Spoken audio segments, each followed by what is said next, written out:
ابوبکر صدیق میفرماید که هذا الذي اوردني الموارد. میگه زبانش را میگرفت، میگفت که اینمی تکه گوشت مرا به بلا انداخته. ابوبکر صدیق با همون علو بشانش زبانش را میگرفت، اشاره میکرد، میگفت همین تکه گوشت مرا به بلاها انداخته، همین تکه گوشت انداخت. عبدالله ابن مسعود رضی الله عنه میفرمایند که خیلی جالب است، والله الذي لا اله الا هو ما شیء احوج الى طول سجن من اللسان. میگه اگر یک انسان حاکم، یک انسانی که بر نفس خودش قاضی باشه، یک قاضی، یک دادرس، یک دادستان، یک حاکم، ابن مسعود میفرماید که اگر واقعا میخواهد یک کسی را حبس ابد کند، زبانش را حبس ابد کند. ابن مسعود قصه کردن الى طول سجن من اللسان.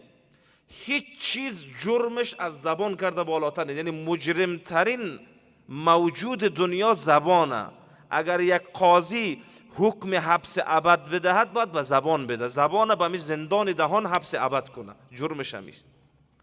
بریده که نمیشه، ایره اعدام کرده خو نمیشه، ایره بریده نمیشه. لذا قاضی نفس زبان را، یعنی زبان مجرم را به دهان زندان چه کنه؟ حبس ابد کنه. او را اجازه بیرون آمدن ندهد، اجازه دور خوردن به گپای بد ندهد. کی گفته؟ ابوبکر صدیق رضی الله عنه. یکی از اصحاب را میگن به کنیز خودش یک روز یک گپی هم تو حالا نامناسب زد. از اصحاب رسول الله یک نفر به خدمتگار خودش یک گپ نامناسب از دهانش بیرون شد. بعد گفت که استغفر الله، خدایا از تو آمرزش و پوزش میخوایم. گفت که ما اتکلم بکلمة الا وانا اخطمها وازمها الا هذه الكلمه. صحابی گفت که تا امروز هیچ کلمه از دهانم بدون لجام بیرون نشده بود، اینم یک کلمه که کلمه سرکشی که بدون لجام از دهانم بیرون شد همین کلمه بود. خدایا مرا ببخش به خاطر همین یک گپ. یعنی این کلمات اسب سرکشن، تو را به درهای سقوط، پرتگاه هلاکت می اندازن. اسبی که لجام نداشت به هر جا میبره آدم، زبانی که لجام نداشت آدم تباه میکنه. او صحابی گفت که اینمی هیچ کلمه بدون لجام از دهانم نبر آمده بود، اینمی یک کلمه، خدا به خاطر یک کلمه مرا ببخش.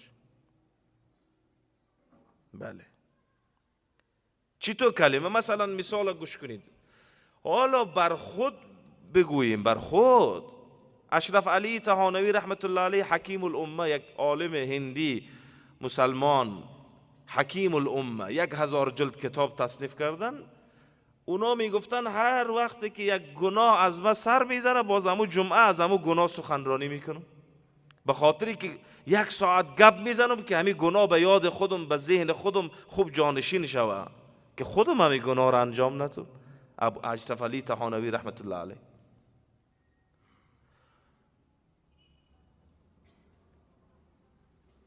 مثلا چی گپ؟ فرض کنید شما یک قصه را ذکر کردن که یکی از بزرگان اولیای خدا فوت کرده بود، بعد به خواب یک کس داخل شد، یک کس او را به خواب دید. از او پرسید که چطور حال شما، چطور شما که از دنیا رفتید، چطور در برزخ، قبر، قیامت گپتان چطور، حالتتان چطور؟ او گفت که من به خاطر یک کلمه هنوزم به می کمربند استادم، تلاشی من خلاص نشده به خاطر یک گپ. میگه با یک فریادی گفت که به خاطر یک کلمه گپی که از دهانم بیرون شده بود، اینمی چندین ساله که فوت کردم، از یک کمربند هنوزم تیر نشدیم، از کمربند تلاشی، از استگاه بازرسی. گفت چی بود او کلمه؟ چی گفته بودی تو؟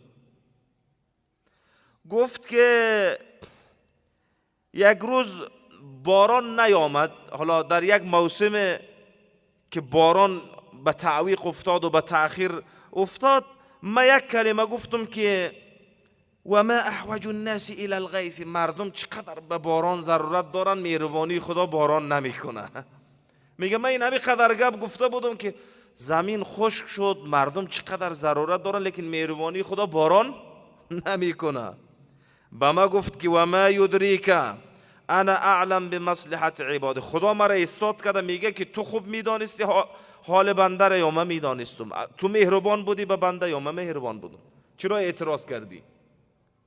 چرا انتقاد کردی، نقد کردی بر کار خدا؟ گفتی چرا باران نمیه؟